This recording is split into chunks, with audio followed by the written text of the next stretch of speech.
আজকের আলোচনার বিষয় রবীন্দ্রনাথ কোন নাট্য চরিত্রে অভিনয় করেছেন, নিজের ছাড়া অন্য কোন কোন নাটকে তিনি অভিনয় করেছেন, এবং এই বিষয়টি আলোচনার পূর্বেও আরও দু একটি তথ্য থাকবে যে রবীন্দ্রনাথের নাটকগুলো প্রকাশ তারিখ নয়, অভিনয়ের তারিখ, এবং তার সঙ্গে সঙ্গে কোন মঞ্চে বা থিয়েটারে অভিনয় হচ্ছে সেই সম্পর্কে।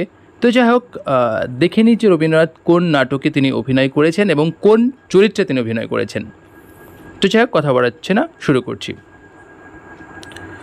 দেখুন, এমন কর্ম আর করব না, এটি আপনারা প্রত্যেকেই জানেন যে যতীন্দ্রনাথ ঠাকুরের লেখা একটি নাটক, অর্থাৎ রবীন্দ্রনাথের নাটক নয়, কিন্তু এই নাটকটির পরবর্তী নাম অলীকবাবু, এবং এটি অভিনয়ের তারিখ হচ্ছে 1877, অর্থাৎ সাল বলতে যে কথা বলা হচ্ছে সেই সাল বলতে এখানে অভিনয়ের তারিখের কথা বলা হচ্ছে 1877 সাল, এবং এটি থিয়েটার বলতে ড্রামাটিক ক্লাবে এটি অভিনীত হচ্ছে, এবং রবীন্দ্রনাথ অলীকবাবু চরিত্রে অভিনয় করছেন। পরবর্তী দেখি মানুময়ী বলে একটি লেখা, এটি সাল মানে অভিনয়ের তারিখ হচ্ছে 1880, এবং থিয়েটার হচ্ছে বীরজিতলা, পার্ক স্ট্রিট, এবং রবীন্দ্রনাথ কিন্তু মদন চরিত্রে অভিনয় করছেন।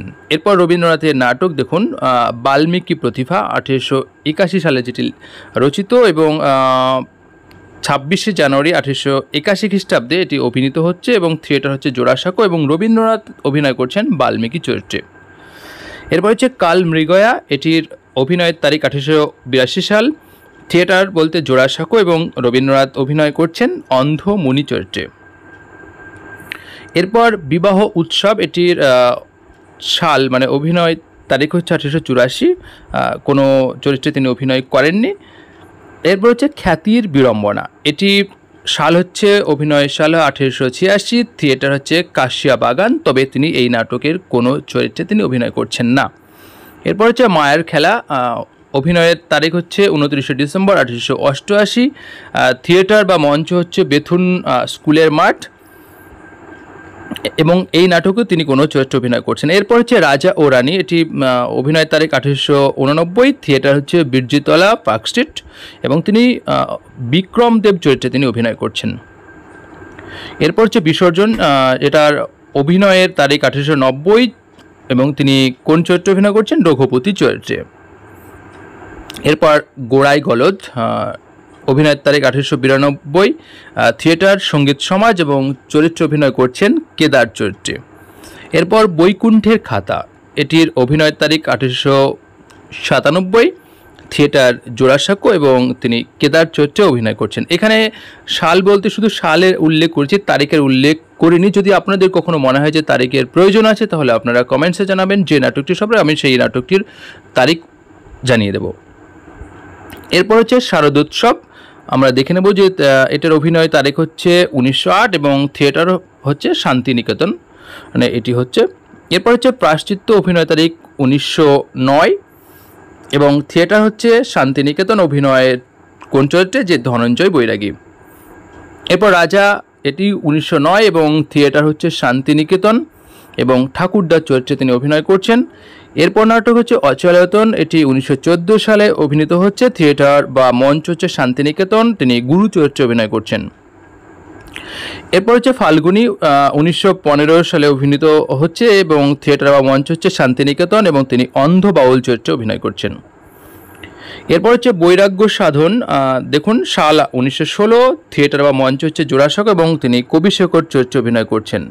ডাকঘর 1917, থিয়েটার বা মঞ্চ শান্তিনিকেতন, এবং তিনি ঠাকুরদা চরিত্রে অভিনয় করছেন। এরপর গুরু নাটক, সাল 1918, সাল বলতে কিন্তু অভিনয়ের তারিখের কথা বলা হচ্ছে, এবং থিয়েটার মঞ্চ শান্তিনিকেতন, এবং তিনি কোনো চরিত্রে অভিনয় করছেন না। এরপর ঋণ শোধ, সাল 1921, থিয়েটার বা মঞ্চ শান্তিনিকেতন, এবং তিনি এই নাটকে কবিশেখর চরিত্রে অভিনয় করছেন।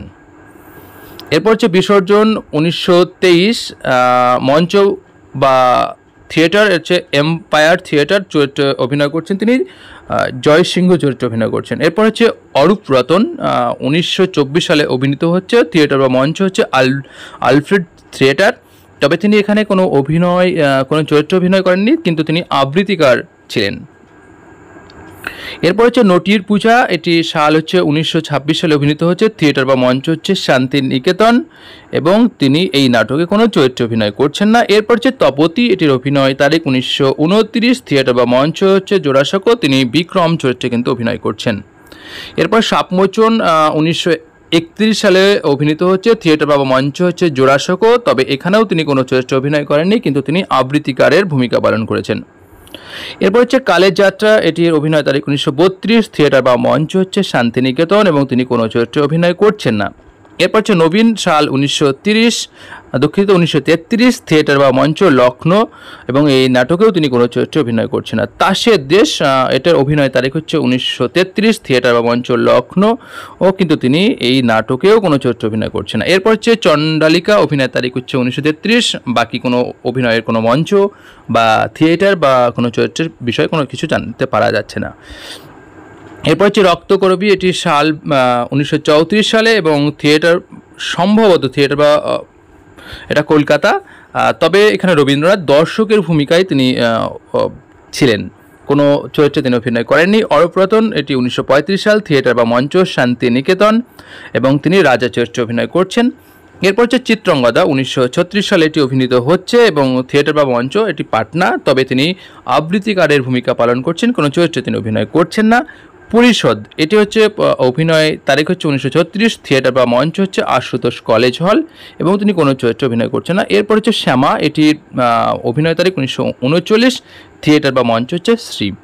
মোটামুটি আমরা এখানে এতটা তথ্য পেলাম যে রবীন্দ্রনাথ কোন চরিত্রে অভিনয় করছেন, রবীন্দ্রনাথের নাটকটি কত সালে প্রথম অভিনীত হচ্ছেন এবং কোন থিয়েটার বা কোন মঞ্চে এটি অভিনীত হচ্ছে এবং পরিশেষে রবীন্দ্রনাথ কোন চরিত্রে তিনি অভিনয় করছেন। ভীষণ ইম্পর্টেন্ট, আপনাদের এটা আলোচনা করলাম এই কারণে যে কোনো পরীক্ষায় রবীন্দ্রনাথ হয়তো কোন চরিত্রে অভিনয় পরীক্ষা আসতেই পারে বা এবং আসে, এবং যে কোনো আপনাদের বিশেষ করে যাদের রবীন্দ্র সাহিত্য স্পেশাল পেপার তাদের তো ভীষণ ইম্পর্টেন্ট, হয়তো কোনো চরিত্রে তিনি অভিনয় করছেন, পরীক্ষায় দিতে পারে। আবার যারা নেট সেট দিয়েছেন এবং কখনো কখনো যদি আপনারা কলেজ সার্ভিসের বা কখনো কখনো আপনারা যদি এমফিল পিএইচডির জন্য ইন্টারভিউ যান, যদি স্পেশাল পেপার রবীন্দ্র সাহিত্য বলেন, তখন হয়তো আপনাদের কথায় কথায় কোনো একটি টপিকের মধ্যে হয়তো আলোচনা ক্রমে বললেন যে এই রবীন্দ্রনাথ এই নাটকে কোন চরিত্রে অভিনয় করছেন, অর্থাৎ বহুবিধভাবে এখান থেকে প্রশ্ন আসার সম্ভাবনা রয়েছে। তো যাই হোক, আর কথা বাড়াবো না, তবে আপনাদের কাছে ছোট্ট রিকোয়েস্ট, যদি আপনাদের ভালো লেগে থাকে অবশ্যই আপনারা লাইক, সাবস্ক্রাইব এবং কমেন্টস করে জানাবেন। ধন্যবাদ।